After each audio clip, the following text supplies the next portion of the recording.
The Democrats have pinned their hopes on this man, 45-year-old Andrew Pickens Miller. An experienced politician, Miller has sought the moderate ground on most issues, a tactic which has appealed to many conservative Democrats who left the party during its liberal years. In a state where the true test of loyalty is how far back your roots go, Miller is well entrenched. His father, who fought the bird machine, ran unsuccessfully for governor and senator. His opposition is a newcomer, 51-year-old Republican John Warner, who assumed the spot after Richard Obenchain, the original nominee, was killed in an August plane crash.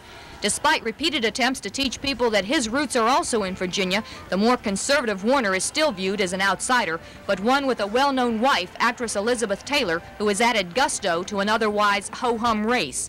In televised debates across the state, the two appeared close on the major issue of the economy. Both want to save taxpayers' money by reducing inflation, cutting taxes, and balancing the budget. Warner supports the Kemp-Roth 30% tax cut bill and lately favors cuts in government spending. Miller advocates tax indexing as part of a tax cut, which he says must be accompanied by equal reductions in government spending. Miller has been a careful campaigner, and he has the traditional Democratic endorsements from labor and blacks. Warner has the support of such well-knowns as John Dalton and Mills Godwin, but he's made conflicting public statements which have cost him major newspaper editorial endorsements. With the undecided margin running high, the decision on Election Day may be made on experience or personalities. The suave, star-studded Warner, a former Secretary of the Navy who has never held elective office in Virginia, or the subdued and thoughtful Miller, a two-term Virginia Attorney General. If you want to call this race, I suggest you flip a coin. The other major statewide issue on the ballot, which has drawn almost as much attention as the Senate race, is pari-mutuel horse racing, and Joan Gartland has more on that issue. They're off. They break away. Il Bandito on the outside comes on to take the lead. Legalized gambling on horse racing.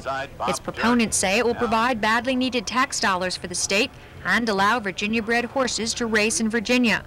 Opponents object to gambling on moral grounds, say it will attract organized crime to the state and act as a regressive tax on those least able to pay.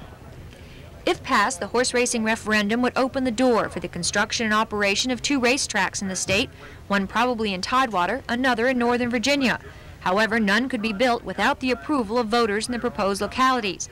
The referendum also calls for the establishment of a Virginia Racing Commission to regulate the new industry.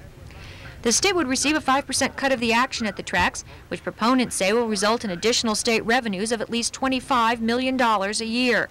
In a $100,000 advertising campaign paid for by Virginians for Horse Racing, supporters have attended to appeal as much to voters' state pride as to their pocketbooks.